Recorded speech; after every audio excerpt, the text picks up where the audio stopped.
All right, so this session is Incidents, Maintenance, Health Advisories, Stay Informed with Azure Service Health. I'm Dante Rosera. I'm the Product Marketing Manager for Azure Service Health. And this is my esteemed colleague, Dushyant. Want to introduce yourself? Sure. Hey, folks. I'm Dushyant Gill. I'm a Product Manager with Azure, specifically Service Health in Azure. So I have the privilege of giving Azure customers the bad news when there's an issue in Azure that's affecting them, Yeah, that's right, that's right. So just to put this session into a little bit of a larger context, we're really talking about how Azure communicates with you at scale. And there are several other sessions that cover some of these other areas around informing and advising. And at the end, we'll have a slide that lays those out in case you want to check out any of those other sessions. But today we're mostly going to talk about alerting and Azure Service Health, and touch on some of those topics around monitor and as well. So that's what today's about. So you're in the right place if you haven't got up and left yet, so that's good. All right, so jumping in, kind of the cold open here, let's imagine that you are someone named Raina, and you have just received this email. It's a notification from Service Health that says that there's an Azure Virtual Machines issue impacting US East, and you may be experiencing issues. And you see that there's a way to jump into Azure Service Health, see any details we have, see what the scope of impact might be for you. So I'm going to pause there, because we'll follow through that workflow, and Dushyant will show you what Azure Service Health looks like and how you can get information in there and share information with your colleagues and so on. But just to tee it up, how many of you are currently using Azure Service Health? Okay, not bad.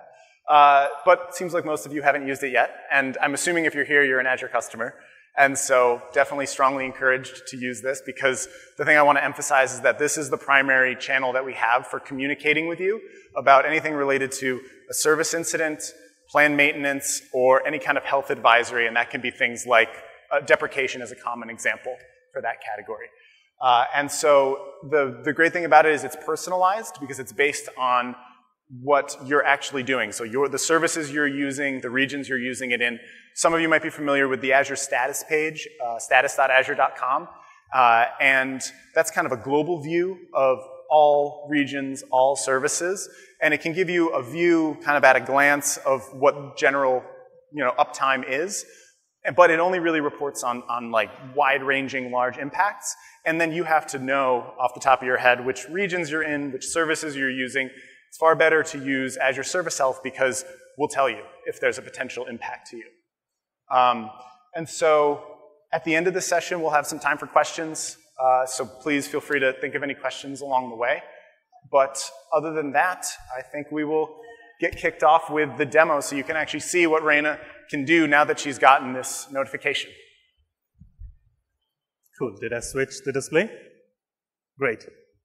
Hey, folks. So if any of you have seen me talk about Service Health before, today I'm going to show you Service Health in action and a couple of new features that my team worked on recently.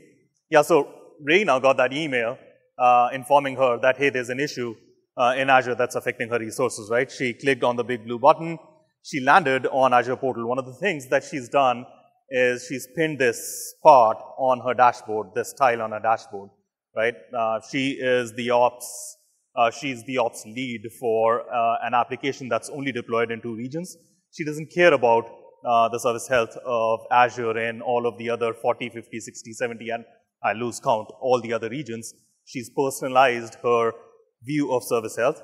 The issue that she got notified about, there's an issue going on, virtual machines in East US. She clicks in. One of the things she likes about Service Health, of course, it gives her the information of what's impacted, what Azure is doing about it, but also allows her to quickly take that information and put it in her problem management system, right? A lot of times, you folks might either need to create shadow incidents if something has happened in your public cloud that's affecting your applications, in your ServiceNow, in your PagerDuties, in your Jira, whatever incident management systems you're using, right? So it's very easy to do that integration. For the folks in her organization that do not have access to Azure portal, she likes that she can quickly download a summary of the issue and share that PDF file with them instead of having to figure out how to give them access to the authenticated experience, right? One of the new features that we've recently launched. So a lot of, by the way, support cases when they get created during outages, they get created just to ask the question, hey, what's going on? Is it me? Is it Azure? What's the impact? Is Azure looking into it? Please, can I have updates? So with Service Health, our goal is that all of the incident management that you're doing during that time, just to get updates, just to share information, or even to request root cause analysis. A lot of you folks come back to us and saying, hey, I want a root cause analysis of the issue once everything settles down. You don't have to, our goal is that you shouldn't have to create a support case, right? All of that should be available in Service Health. So there's a new feature that my team has added here where even to request a root cause analysis for an issue that's affected you, you can request it from right here without having to go through the hassle of creating a support case.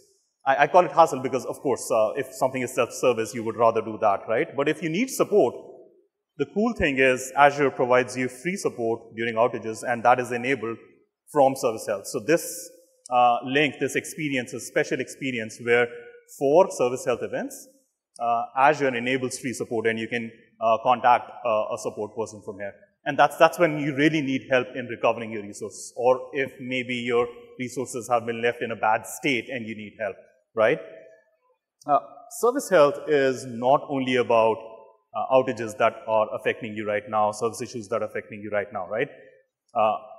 Cloud providers, including Azure, we have some services that do updates on a regular basis, upgrades, and those upgrades can entail downtime, right? Virtual machines sometimes performs, very rarely now, performs upgrades that can pause or restart your virtual machines.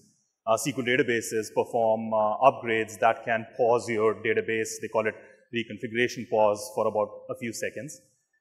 Data warehouse performs upgrades that can cause availability issues. So how do you get notified about all of these events that are going to happen in the future that are going to affect the availability of your resources?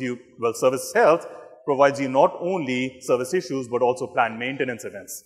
So this is how Azure Service communicate any upcoming downtime that is planned by Azure, but should also be planned by you. Otherwise, it's going to come across as an outage to your teams. And of course, all of these information that's flowing through Service Health, you're the ones who are going to take it and send it to the right people in your team, especially planned maintenance. This is the kind of information you want to send to the DevOps teams, the service teams that are running services on your cloud, right? And also health advisories. So in some cases, for example, if we've deprecated an API, or if there's a service that is deprecated, is end of life, or if you need to take an action so that the availability of your resources is maintained. Let's say you're hammering your storage account in a crazy way that's causing it to be unavailable, or there's a Reddish cache certificate that needs to be renewed. All of that information comes through health advisories, right?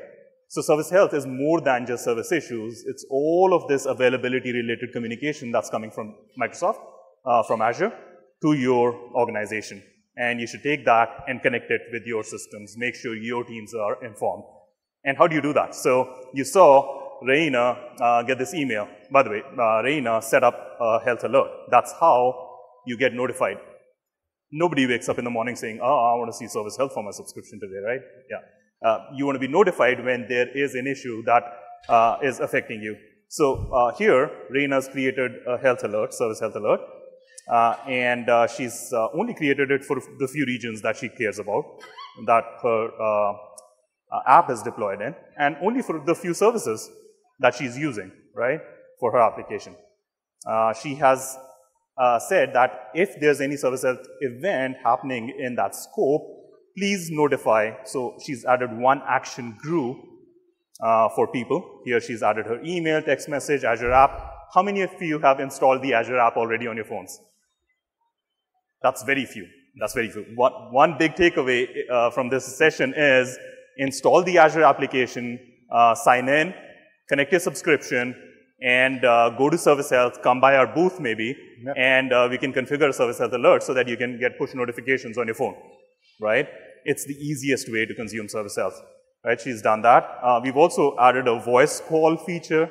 If you folks care about where there's a voice call coming in from a lady who's going to tell you what the impact is.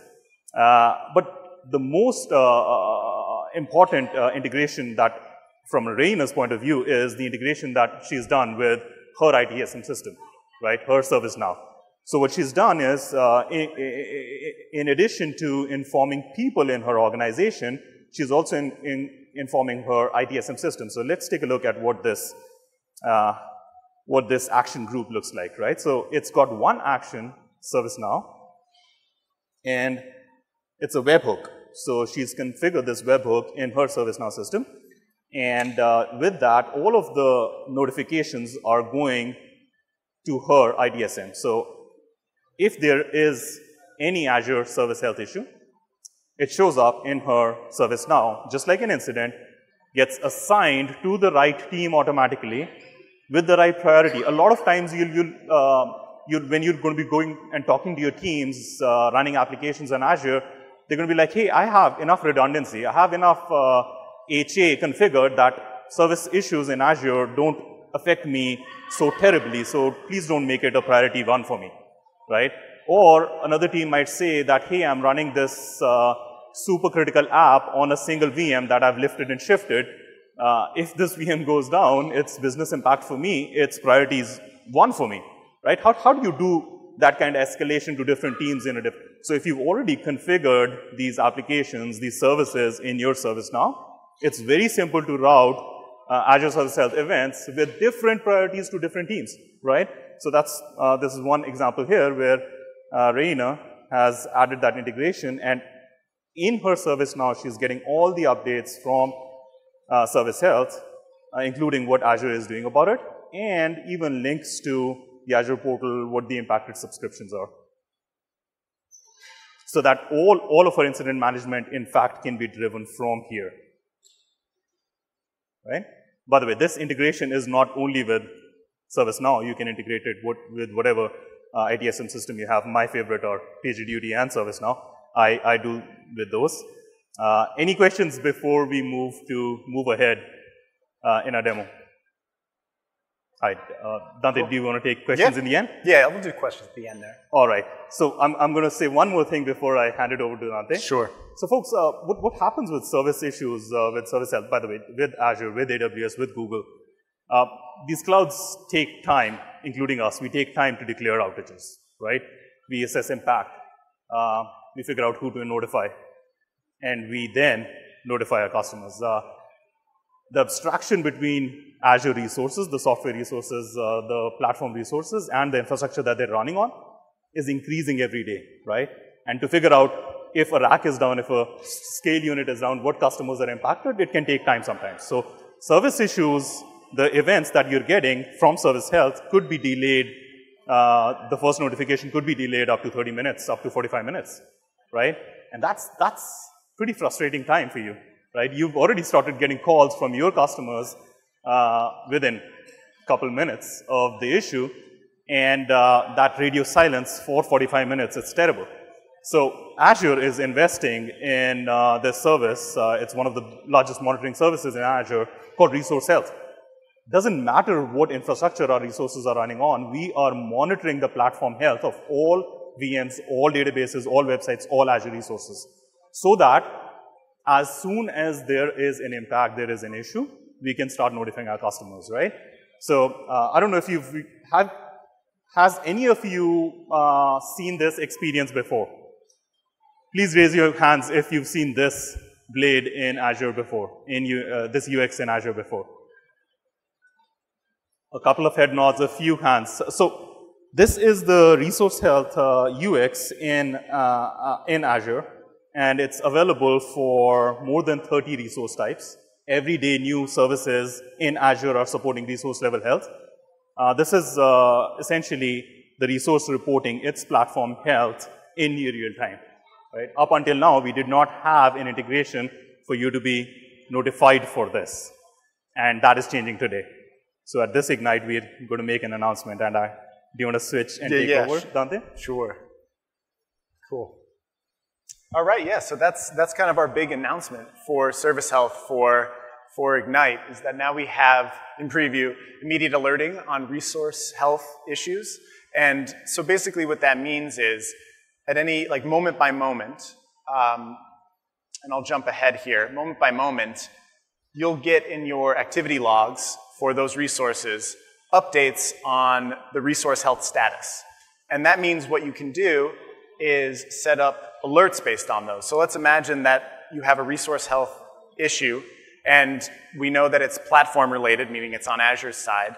You can configure a notification to be sent out, similar to what we were talking about before with Service Health alerts, informing you that at least there is an issue with this resource, and we know that it's on the platform side. And you can get that pretty immediately, near real time.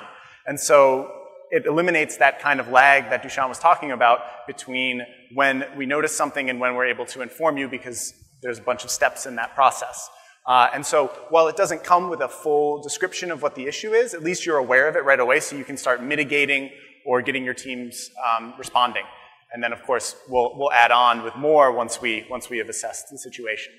And so what you can do once you've set that up is, you can get notifications showing what's going on with each of your resources minute by minute, even before you've declared an outage, which, again, will shrink down that amount of time that it takes for us to notify you that something's going on, so you can stay better informed and in control.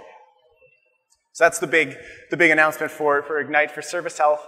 To set those up, we've got documentation. So that's a good link to visit to get those resource health alerts configured. To visit Service Health as a whole, aka.ms/Azure Service Health, that'll take you into the portal to the experience that Dushan was demoing. And then the last thing, which is very important to us, is your feedback. So if you have any questions, comments, especially as you start using resource health alerts, we'd love to hear them so we can improve the experience for you. Looks like we got some pictures happening, so I'll pause there just one moment. All right. And then the other thing that I teased a little bit earlier, this session is part of kind of a track around habits that we think are incredibly important for all Azure users, regardless of what you're doing in Azure. These kind of highly effective Azure users tend to demonstrate these habits, and they're things like, for example, here we talked about staying informed during issues and maintenance. But there's others as well, having to do with our roadmap, so you can stay on top of any updates, proven practice recommendations, and that's about Azure Advisor and some optimizations we offer you, as well as the mobile app, which Dushan also talked about, and it looked like there's some opportunity for more usage of the mobile app here with that session. And we definitely encourage you to stop by our booth in the expo hall, where you can get hands-on with a lot of this stuff, and we can actually help you do things like set up service health alerts, check out your advisor recommendations, get using the mobile app, and kind of have a real hands-on experience with that. So check us out. It's the 5 Habits of Highly Effective Azure Users booth over in the expo hall. And so with that, any questions from the audience? Yeah. Sorry? This will be replacing SCOM, right? The question is, will this be replacing SCOM? Dushan, would you care to answer? So SCOM itself in the on-premises world is being replaced, if you may. The equivalent is Azure Monitor. We have many sessions on Azure Monitor. SCOM provided you an end-to-end monitoring for your infrastructure, which not only, if you may, was the platform, but also the workloads running on your virtual machines or on your servers. So for example, SCOM allowed you to do not only whether the VM or the server was up and running, but also what was the health of the SQL workload running on it, or the IIS workload running on it. So Service Health does part of it, right? So if you think about the workload monitoring is not part of Service Health. Service Health is about what you purchased from Azure. Is that up and running or not, right? the SLA, if you may, is that being is the resource available or not? But what you're running on top of that, there's additional things that you can do, and we have a bunch of new capabilities that we are launching in workload monitoring, which is equivalent of SCOM. So that's on top of Service Health. Does that answer your question? Cool. Cool. Other questions? Yeah.